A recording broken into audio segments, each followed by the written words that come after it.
আরএমের struggle থেকে সফলতার গল্প। আজ আমরা আরএমকে বিটিএস এর লিডার, একজন অসাধারণ র্যাপার, গীতিকার এবং বিশ্বের অন্যতম সম্মানিত কেপপ আইকন হিসেবে দেখি। কিন্তু এই জায়গায় পৌঁছানোর পথটা মোটেও সহজ ছিল না। ডেবিউর আগে টেনি জীবনে আরএমকে প্রচুর অসম্মানিত সহ্য করতে হয়েছিল। ওজন, চেহারা, নাক সবকিছু নিয়ে মানুষ মন্তব্য করত। অনেক সময় এসব কথা তাকে এতটাই কষ্ট দিত, সে নিজেকে আয়নায় দেখত এবং কান্না করত। নিজের চেহারা নিয়ে তার অনেক ইনসিকিউরিটি ছিল। এর পাশাপাশি ছিল নিজের পরিচয় নিয়ে লড়াই। আন্ডারগ্রাউন্ড র্যাপার রান্স র্যান্ডা হিসেবে তার আলাদা পরিচিতি ছিল। যখন সে বিটিএস এর অংশ হবার সিদ্ধান্ত নেয়, তখন অনেকে বলেছিল সে নিজের র্যাপ পরিচয় নষ্ট করছে। অনেকে সমালোচনা, কটূক্তি আর সন্দেহের মুখোমুখি হতে হয়েছিল তাকে। কিন্তু ডেবিউটের পরও পরিস্থিতি সহজ হয়নি। বিটিএস এর শুরুর সময় আরএমকে নিয়ে সবচেয়ে বেশি ট্রোল করা হতো। ভিজুয়াল নিয়ে তাকে ভিজুয়াল হল বলা হতো। অনেক পোস্টে এমন বলতো আরএমকে ছাড়া বাকি সদস্য নিয়ে গ্রুপটি তৈরি করার জন্য। এইসব কথা একজন তরুণ মানুষের জন্য কতটা কষ্ট হতে পারে সেটা কল্পনা করারও বাইরে।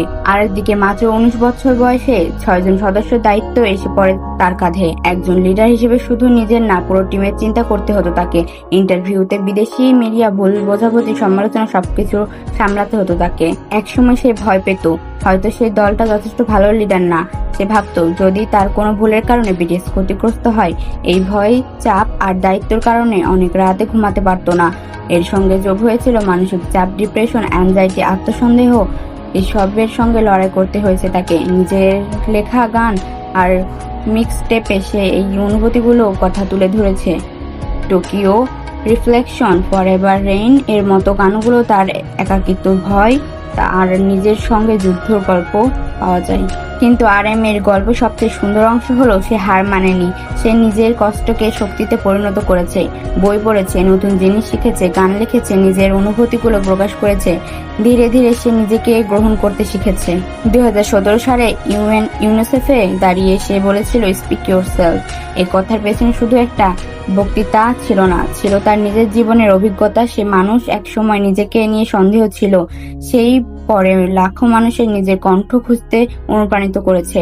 আজ আরএম শুধু একজন আইডল না, সে একজন শিল্পী প্রেমী, একজন চিন্তাশীল মানুষ এবং কোরিয়ান সংস্কৃতি একজন গুরুত্বপূর্ণ প্রতিনিধি। সংস্কৃতির পাশাপাশি শিল্প, সাহিত্য এবং সংস্কৃতির প্রতি তার ভালোবাসা মানুষকে অনুপ্রাণিত করে। যে ছেলেটাকে একসময় শুধু ইংরেজি পারে বলে ছোট করা হতো, আজ সে বিশ্বের বড় বড় মঞ্চে দাঁড়িয়ে নিজের দেশের সংস্কৃতি ও শিল্পে তুলে ধরতে পারে।